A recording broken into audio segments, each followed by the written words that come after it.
అందరికి నమస్తే. రాజకీయం, సినిమా, గమ్మతి ఇచ్చంత్రాలు వైరల్ అవుతున్న వీడియోలు ఇట్లా తీరు వార్తలతో మైక్ ముచ్చలు తయారుగున్నాయి. చెల్ల సుషేద్దాం పాండ్రి.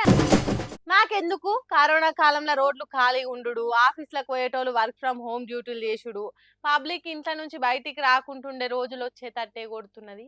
ఎందుకంటే ఏమున్నది, ఇరాన్ ఇజ్రాయెల్ యుద్ధం చేయబట్టి అవును మళ్ళోసారి దునియాకు తాళం వేసే గడియల దగ్గరకు వస్తున్నట్టే కొడుతున్నది. నాకైతే మరి ఆ ముచ్చటేందో పురాగ చూడు.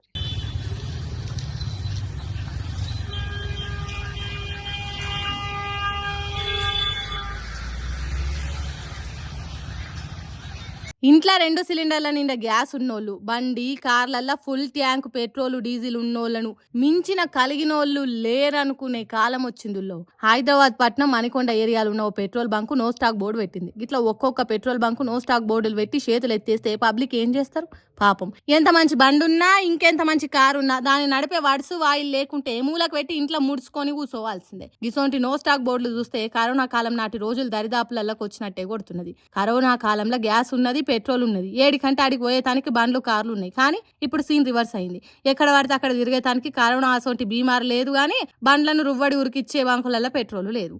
గంటల కొద్ది లైన్లలో నిలబడ్డ బంకుల ముంగట బండ్లు ఇంచు కూడా ముందుగా దులుతలేవు. ఇక వండుకొని తినేటానికి ఇంట్లో గ్యాస్ లేదు. గ్యాస్ ఇచ్చే ఏజెన్సీల ముంగట ఎన్ని గంటలు నిలబడి లైన్లు కట్టినా వంట గ్యాస్ దొరుకుతలేదు. 10-15 రోజుల కింద బుక్ చేసినా ఉక్కెడు బువ్వ వండుకునే దానికి గ్యాస్ రాకుండా అవుతుందట.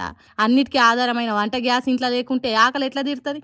ఆఫీస్కి ఎట్లా పోతారు? పిల్లలు బడికి ఎట్లా పోతారు? ఇవన్నీ కాదు, తిండి తిప్పలు లేకుంటే ఎట్లా బతుకుతారు? 2-3 రోజులంటే ఎట్లనో వెళ్తుంది, కానీ నెలకొద్దంటే ఎట్లా? బయట హోటళ్లలో కూడా గ్యాస్ లేదని చెప్పి రేట్లు ఇష్టం వచ్చినట్టు పెంచిండ్రు. ఏ తీరుగా చూసినా గ్యాస్ లేకుండా, పెట్రోల్ డీజిల్ లేకుండా దునియా నడుచుడు కష్టమే. మళ్ళీ లాక్డౌన్ అసొంటిది కాకుండా ఇంచుమించు అసొంటి రోజులే వచ్చేటట్టు కొడుతున్నాయని అంటారు. పరిస్థితి ఇట్లుండి పబ్లిక్ తిప్పల పడుతుంటే సర్కార్ మాత్రం మనకు సరిపోను స్టాక్ ఉన్నది, ఇంకా రావాల్సిన గ్యాసు పెట్రోల్ డీజిల్ పడవలల్ల పయనమైంది అన్నట్టు చెప్తారు. పరిస్థితి పరిశాన్ కాకముందుకే ఈ గ్యాస్ పెట్రోల్ డీజిల్ తిప్పలు తీర్చాలని, దేశం ఆగం కాకముందుకే ఆదుకోవాలని, ఆ అడ్డమైన ఇరాన్ ఇజ్రాయెల్ యుద్ధం తొందరగా ఒడిచిపోవాలని కోరుకుంటారు. ఇంకోసారి ఇండ్లకే పరిమితమయ్యే రోజులు రావద్దని కోరుకునే పబ్లిక్. అరే నేను కాంగ్రెస్ సర్పంచ్నే. అరే కాంగ్రెస్ పార్టీ అసెంబ్లీకి వచ్చినమే, మమ్మల్ని అరెస్ట్ చేసుడేందే? ఈ అవ్వ ఇదేందే? చీ నీ అవ్వ. అరే ఏం పోలీసు వాళ్ళే మీరు? చీ నీ అవ్వ ఇడ్చుండ్రే. ఓరక్కో ఇదెక్కడి కథరో. అయ్యని దండం పెడతామే, నీ దయనే అని ఎంత బతిలాడినా తెలంగాణ పోలీసులు ఇడిచిపెట్టలేదు ఆ కాంగ్రెస్ సర్పంచ్ని. ఎవరైతే ఏంది, మాకు కనిపిస్తే కథమే అన్నట్టు చేస్తారు. ఇవాళ ఏం చేసిండ్రో చూడండి.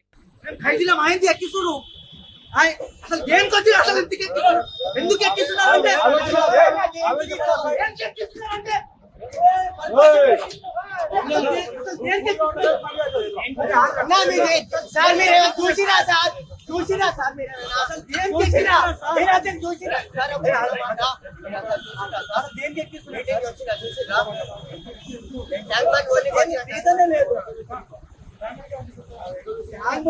చెప్పండి, సంబంధమే లేదు. క్యాటరింగ్ ఉన్నట్టే క్యాటరింగ్ పోతున్నాం, మీరు ఎందుకు మనం పట్టుకొని చూసిండ్రా? క్యాటరింగ్ పోయేటోళ్ళని కూడా వదిలిపెడతలేరు తెలంగాణ పోలీసులు. అంటే రోడ్ల మీద జనం తిరుగుడు కూడా పాపమే అయింది కదా. ఇడిచిపెట్టుండ్రి సారు, మా పనులేందో మమ్మల్ని చేసుకొని ఉండని ఎంత చెప్పినా బల్మిట్కి వ్యాన్ ఎక్కించిండ్రు. కథలు చెప్పకుండ్రి, కహానీలు మాట్లాడకుండ్రి అన్నట్టు లోపలికి నెట్టి తలుపులు వేసిండ్రు. మేము ఉద్యమాలు చేసేదానికి వచ్చిన వాళ్ళం కాదు, ఇడిచిపెట్టుండ్రి అన్నా కూడా ఏం లేదు.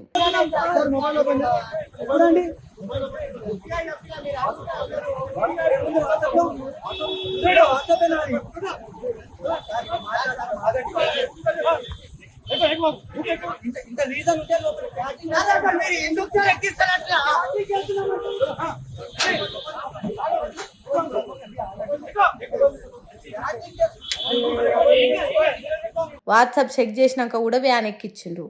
ఊరడిగి పేరడిగి జేబులన్నీ దడిమి ఏవింత ఎరగని పసిపోరడి బట్టి గొంతు పిసికేసిన గోసల రాజ్యంబు అని గోరేటి ఎంకన్నా సంతపాటలు లేపినట్టు చేస్తున్నారు తెలంగాణ పోలీసులు. కంటి కనిపిస్తే చాలు లోపటేసుడే అన్నట్టు చేస్తున్నారు. తెలంగాణ రాష్ట్రం వచ్చినాక ఎన్నో అసెంబ్లీ సమావేశాలు జరిగినాయి, ఎన్నో పోరాటాలు చేసిండ్రు, కానీ ఇంత ఘోరంగా పోలీసులు చేయలేదు. అరే క్యాటరింగ్ పని చేసుకునేటోళ్ళను పట్టుకొని పోవడింది. సరే అలవాట్ల పొరపాటు అన్నట్టు పట్టుకున్నారని అనుకుందాం. వాళ్ళు చెప్తున్నా కూడా పట్టించుకోకుండా పోలీస్ వ్యాన్ ఎక్కించుడైంది. కాబట్టి పబ్లిక్ పబ్లిక్ మీకు చుట్టుపక్కల ఏమన్నా ధర్నాలు జరిగితే అక్కడ అసలే ఉండకుండ్రి, కాలినడకన అసెంబ్లీ దిక్కు అసలే పోకుండ్రి. ఏ పోలీస్ వ్యాన్ వచ్చి ఎక్కడికి తీసుకుపోతారో తెలియదు. అంత ఆగమాగం పర్సన్ అవుతుంది. పైలమ్మల తెలంగాణ పోలీసుల తీరు జర మంచిగా లేదు, జాగ్రత్త. రాజకీయాలు అన్నప్పుడు సవాళ్ళు, ప్రతి సవాళ్ళు ఉంటాయి. ఐసా అంటే పైసా అనుకుంటారు. నీకు దమ్ముంటే ఇది చెయ్యి, అది చెయ్యి అని తోడలు కొట్టుకున్నంత పని చేస్తారు. నువ్వెంత అంటే నువ్వెంత అని తీసి పారేస్తారు. కానీ ఫస్ట్ సవాల్ వేసిన వాళ్ళని కూడా మాట్లాడకుండా చేసుడే గొప్ప. అదే చేసిండు మాజీ మంత్రి హరీష్ రావు సార్. నేను కొడితే అదోలా ఉంటుందని వీళ్ళు చెప్తే తప్ప నాకు కూడా పూర్తిగా తెలియదు అనే cinema dialogue తీరుగానే Harish Rao sir CM Revanth రెడ్డికి కళ్ళు బయర్లు గమ్మే ప్రతి సవాలు ఇచ్చిరిండు. ఎవరో వచ్చి నా మీద పోటీ చేసి గెలిచుడెందుకు, వాళ్ళని నువ్వు మంత్రిని చేసుడెందుకు? దమ్ముంటే నువ్వు వచ్చి సిద్దిపేటలో పోటీ చేసి గెలు, అప్పుడు తెలుస్తుంది బీఆర్ఎస్ పార్టీ దమ్ము ధైర్యం ఏంటిదో.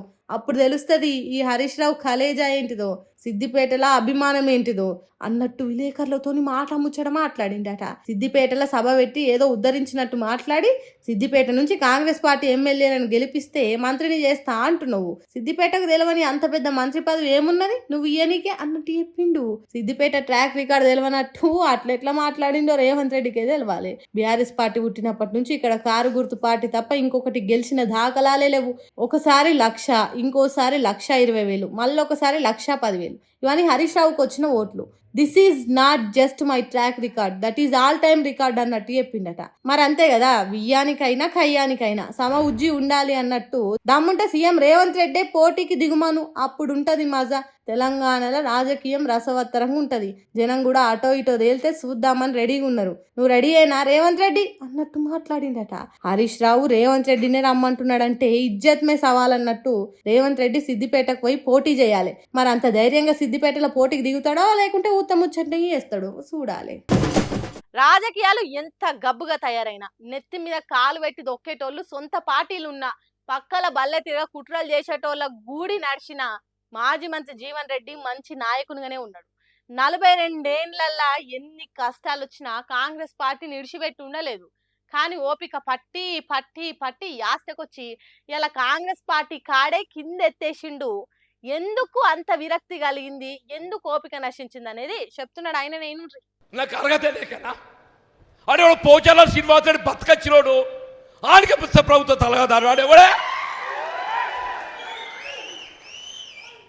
అదే పోచా ఈ 20 మాసాలలో ఆవిడ ప్రభుత్వ సలహాదారు నియామకం అయిన తర్వాత ఆవిడ ప్రభుత్వానికి ఇచ్చిన సలహాలు ఏంటి చెప్పవే? నువ్వు వ్యవసాయ రంగాలు ఏం సలహాలు ఇచ్చినవే నువ్వు? అంటే ఏంటి, నీ అడుగులకు ఎవడు మడుగలు ఒత్తుతాడో వాడికి పదవులు. నేను అడుగుతున్నా, ఎవరా ఈ వేం నరేందర్ రెడ్డి?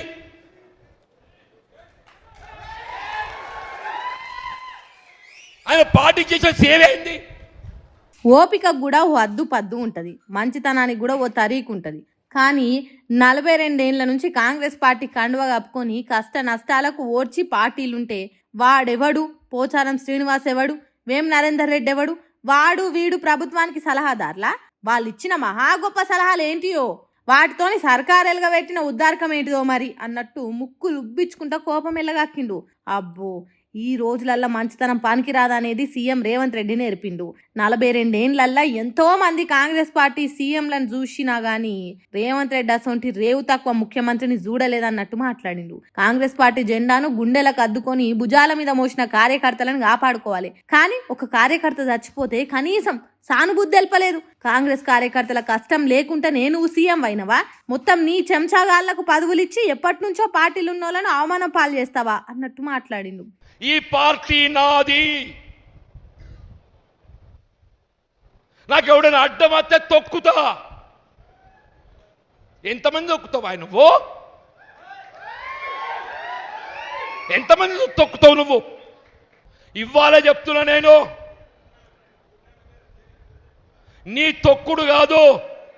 మన జగిత్యాల నియోజకవర్గం ఏదైతుందో, నినదించి నాడు అడ్డుపడ్డనాడు ఏదైతుందో అది ఏ శక్తి కూడా మమ్మల్ని అడ్డుకు ఆపలేదు చెప్పట్టు. నేను ఓ తీరుగా చెప్పాలంటే నువ్వు నన్ను ఏం చెయ్యలేవురా అన్నట్టు మాట్లాడిండు. అట్లనే ఇన్ని రోజులు ఇబ్బంది పెట్టిన రేవంత్ రెడ్డి మీద పోరాటం చేస్తా అన్నట్టు గట్టిగానే వేసుకున్నాడు. ఇవాళ రేవంత్ రెడ్డి గారిని కూడా ఎదిరించి పోరాటం చేస్తా అంటూ నేను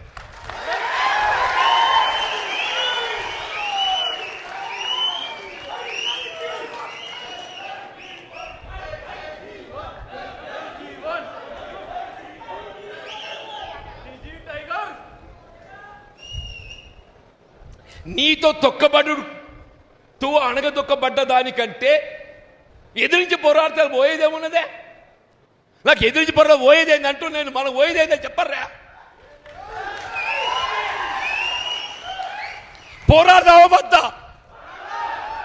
చెప్పండి, పోరాడదామా వద్దా? మరి ఇక్కడ అడగదొక్కబడదామా? ఎంతకాలం ఈ అవమానాలు, ఎంతకాలం ఈ అవమానాలు, ఎంతకాలం ఈ మానసిక క్షోభ? అంటే కాంగ్రెస్ పార్టీ నుంచి ఎవడు ఎదగద్దు, కాంగ్రెస్ పార్టీ నుంచి ఎవడు ఎదగద్దు. నీ చెప్పు చేతుల్లో ఉండేటోడు, నీ దయా దాక్షిణ్యాలకు లొంగేటోడు, నీ అడుగులకు అడుగులు ఎత్తటోడు, వాడు మాత్రమే కాంగ్రెస్ పార్టీలు కొనసాగాలి.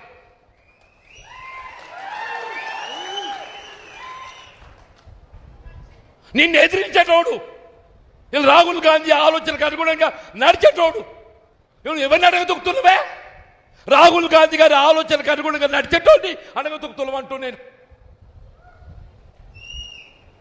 నువ్వు అడగదొక్కేది ఎవరిని కాదు, రాహుల్ గాంధీ గారి ఆలోచనకు అనుగుణంగా నడిచేటోడిని నువ్వు అడగదొక్కుతున్నావు అని చెప్పంటూ నేను. 2.5 సంవత్సరాలు నేను పదవి అడగలేదే, నేను ప్రభుత్వ సలహాదారు అడగలేదు, నిన్ను కార్పొరేట్ చైర్మన్ అడగలే. ఇప్పటి సంది ఊకునేదే లేదు, పోరాటానికి దిగుడే, గీత గీసి కొట్లాడే అన్నట్టు తనతోటి తిరిగే కార్యకర్తలకు జోష్ నింపిండు. అంతకంటే ముందు తన రాజీనామాను రాసి కాంగ్రెస్ పార్టీ దేశ అధ్యక్షుడు మల్లికార్జున ఖర్గేకు పంపిండట. మరి రాజీనామా అయితే కాంగ్రెస్ పార్టీకి వేసిండు గాని తర్వాత ఏ పార్టీకి పోతాడనేది ముందు చూడాలి. చాలా మంది అయితే బీఆర్ఎస్ పార్టీ దిక్కే చూస్తున్నాడు. కారు గుర్తు పాటోలతోనే కరచలనం జరిగింది, రేపో మాపో గ్రాండ్ గా కారు ఎక్కుడే, జగిత్యాల నుంచి జంగు లేపుడే అని అంటుర్రు. మరి చూడాలి జీవన్ రెడ్డి రాజీనామా కాంగ్రెస్ పార్టీ మీద ఎటువంటి ప్రభావం చూపెడుతుందో. జీవన్ రెడ్డి తర్వాత అవమానం పాలవుతున్నోళ్ళు ఎంతమంది లైన్లు కడతారో ముందు తెలుస్తుంది. ఇక పాపం ఎమ్మెల్యే అనిరుద్ రెడ్డి ఒకటి మాట్లాడితే సోషల్ మీడియా జనాలు ఇంకోటి ప్రచారం చేసిండ్రు, ట్రోలింగ్ చేసిండ్రు. అందుకే అసెంబ్లీ సాక్షిగా తను ఏం మాట్లాడిండు, తన మనసులో ఉన్న మాట ఏంటిదో ఆయననే చెప్తున్నాడు. ఇన్నూరు పాపం అనిరుద్ రెడ్డి మేలు చేయబోతే కీడు జరిగింది అన్నట్టు ట్రోలింగ్ చేసిండ్రట. మంచి చేద్దామని చూస్తే మరకలంటి ఇచ్చిండ్రట. ఇక చెప్పు సారు. అధ్యక్ష, ఈరోజు నేను మాట్లాడేది మన రాష్ట్రంలో మన అడవులో పెరిగే ఇప్ప చెట్టు గురించి మాట్లాడుతున్నాను అధ్యక్ష. ఈ ఇప్ప చెట్టు నుంచి వచ్చే పువ్వుతోని ఏదైతే స్పిరిట్ తయారు చేస్తారో దాని ఇప్ప సూరా అనొచ్చు, ఇప్ప టకీలా అనొచ్చు, ఇప్ప లిక్కర్ అనొచ్చు అధ్యక్ష. నేను సారాని మాత్రము అందరు కించపరిచి దేశీ లిక్కర్ అని చెప్పి ఈ సారా పేరు కించపరిచినట్టు మాట్లాడుతున్నా అధ్యక్ష. సారా తెలుగులో మాట్లాడుతానేమో చీప్ లిక్కర్, అదే ఇంగ్లీష్ లో విస్కీ మాట్లాడితే మాత్రము అది మంచి లిక్కర్ అని చెప్పి అందరు మాట్లాడుతున్నారు అధ్యక్ష. అది మంచిది కరెక్ట్ కాదని చెప్పి తెలియస్తుంది. తాను ఒకటి కోరితే దైవం ఇంకోటి తెలిసింది అన్నట్టు సారా మంచిదని చెప్తే దాన్ని ట్రోలింగ్ చేసిండ్రు. కల్తీ సారా దాగి ఎంతో మంది చచ్చిండ్రు, కుటుంబాలు నాశనమైనాయి, పిల్లలు అనాథలైనరు, సమాజమే ఆగమైంది సారా చేయబట్టి. అసోంటి సారాను మల్లదేవాలంటున్నాడు అనిరుద్ రెడ్డి అని మస్తు ట్రోలింగ్ చేసిండ్రు. కానీ తను చెప్పింది ఇప్ప పువ్వు గురించట, ఇప్ప పువ్వుతో తయారయ్యే సూరటేకి అనే పానీయం గురించట. దాన్ని ఉత్తదే అని కొట్టి వారేయొద్దు, అది మన తెలంగాణ గిరిజనులకు బతుకు తెరిపిస్తుంది, వాళ్ళకు 4 పైసలు మిగిలిచ్చే పని చేయొచ్చు, తెలంగాణ బ్రాండ్ పేరుతోని బయట దేశాలకు అమ్మొచ్చు అన్నట్టు చెప్పిండు. ఇప్ప పువ్వు అనేది ఆదివాసులకి ఈ చెట్టుని కూడా పూజ చేస్తారు అధ్యక్ష. ఈ చెట్టు అధ్యక్ష, ఈ పూది కూడా అంటే యుఎస్లో ఒక పబ్మెడ్ అండ్ NIH అంటే నేషనల్ ఇన్స్టిట్యూట్ ఆఫ్ హెల్త్ వాళ్ళు దీనిపైన స్టడీ చేసి అధ్యక్ష ఈ ఇప్ప పువ్వుతో వచ్చే అధ్యక్ష దీని బెనిఫిట్స్ కూడా వారు రాయడం జరిగింది అధ్యక్ష. ఇది anti oxidant, anti inflammatory, hepato protective, anti diabetic అధ్యక్ష. ఇప్ప పువ్వుతో వచ్చిన product anti diabetic, anti cancer, anti ulcer కూడా అధ్యక్ష. ఇప్ప పువ్వు సారాతోని నష్టాలు కాదు మస్తు లాభాలు ఉన్నాయట. ఆరోగ్యాలు ఖరాబ్ అవుడు కాదు, ఇప్ప సారా తాగితే ఆరోగ్యాలు బాగుపడతాయట. ఆ ముచ్చట ఎమ్మెల్యే అనిరుద్ రెడ్డి సొంత ముచ్చట కాదు, దాని మీద పరీక్షలు చేసి చెప్పిండట. అందుకే నేను ఇప్ప సారా గురించి ఇంత మంచిగా ఇప్పి చెప్తున్నా అన్నట్టు మాట్లాడిండు. మరి అంత మంచి ఇప్ప పువ్వు సారాను ఎందుకు సర్కార్ వద్దంటున్నదంటే దానికి కూడా కారణం చెప్పిండు. బ్రిటిష్ వాళ్ళు ఈ ఆదివాసులు ఈ పువ్వుతోని స్పిరిట్ తయారు చేస్తే వాళ్ళ దేశం నుంచి వచ్చే విస్కీ గాని అమ్మలేమని చెప్పేసి మౌరా యాక్ట్ అని తీసుకొచ్చి 1892లో ఈ ఇప్ప పువ్వుని బ్యాన్ చేసింది బ్రిటిష్ వాళ్ళని చెప్పి కూడా తెలియజేస్తున్నారు అధ్యక్ష. అమ్మా బ్రిటిషోడా ఎంత పని చేస్తేవిరా, మా ఇప్ప పువ్వు సారాను మమ్మల్ని దాగుకుంటా చేస్తేవి కదరా అనిపిస్తున్నది కదా ఎమ్మెల్యే సాబ్ చెప్తుంటే. అందుకే ఇప్ప పువ్వు సారాను సర్కార్ ప్రోత్సహించాలి, గిరిజన బిడ్డలకు లాభాలు వచ్చేటట్టు వాళ్ళ బతుకులు బాగుపడేటట్టు చేయాలి అంటుండు. ఆరోగ్యానికి ఆరోగ్యం, ఆదాయానికి ఆదాయం, అడవి బిడ్డలకు మేలు చేసిన వాళ్ళం అవుతాం కాబట్టి సర్కార్ అటు దిక్కు ఆలోచన చేయాలి అంటుండు. మరి రేవంత్ రెడ్డి సారు మనసులో ఏమున్నదో, మళ్ళా సారా ప్యాకెట్లు తీసుకొస్తే ఎట్లుంటది, కల్తీ జరిగితే ఇంతమంది పానాలు పోతాయి అనేది కూడా ఆలోచన చేసి నిర్ణయం తీసుకోవాలి. చూడాలి ఏమవుతుందో. దేశాన్నైనా రాష్ట్రాన్నైనా పరిపాలించే నాయకుడు కష్టకాలంలో అండగుంటాం, ఆదుకుంటాం, అధైర్యపడొద్దని చెప్పాలి. కానీ మన తెలంగాణ సీఎం ఎంత మంచి ఇగురం చెప్తున్నాడో చూడుండ్రి. ఈ మాత్రం ఇగురం జనాలకు లేదా? మరి సూర్య భగవాను మొక్కుడు తెలియదా జనాలకు? రాయి రాయి కొట్టి నిప్పు ఉట్టించి కట్టెల వంట మీద వండుకొని తినుడు తెలియదా పబ్లిక్?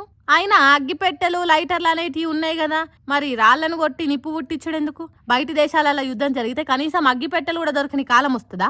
గ్యాసో, పెట్రోలో, డీజిలో రాష్ట్రానికి వచ్చేటట్టు ఎటువంటి పనులు చేస్తున్నారో చెప్పాలి. కానీ ఇదేంది సీఎం సారు అంటే ఏఐ టెక్నాలజీ వచ్చినా ఈ రోజులల్లో తెలంగాణ జనాలను ఆది మానవుల తీరుగా బతుకమని చెప్తున్నావా సీఎం సారు అన్నట్టు రేవంత్ రెడ్డి చెప్పిన ఈ వీడియోను సోషల్ మీడియాలో తిప్పుకుంటా కామెంట్లు పెడుతున్నారు. అయ్యా రేవంత్ రెడ్డి సారు, ఈ ఉద్దర సలహాలు ఇచ్చేదానికి కాదు మీరు సీఎం ఉన్నది, రాష్ట్రాన్ని ఈ కష్టకాలం నుంచి ఎట్లా కాపాడుతావో చెప్పు. అంతేగాని రాళ్ళు పట్టుకొని నడిచిపోండి అనే ముచ్చట్లు చెప్పక సారని అంటుర్రు. ఊర్లో పోంటి ఈ వీడియోని తిప్పుకుంటా ఎట్లనో ఏమో పోండి ఇట్లా అయితే. సుశీరానులా నేను పట్టుకొచ్చిన ముచ్చట్లు ఎట్లున్నాయో ఇంకిన్ని ముచ్చట్లతో మళ్ళీ కలుద్దాం. అప్పటిదాకా చూస్తూనే ఉండరు మన మైక్ టీవ్ ముచ్చట్లు.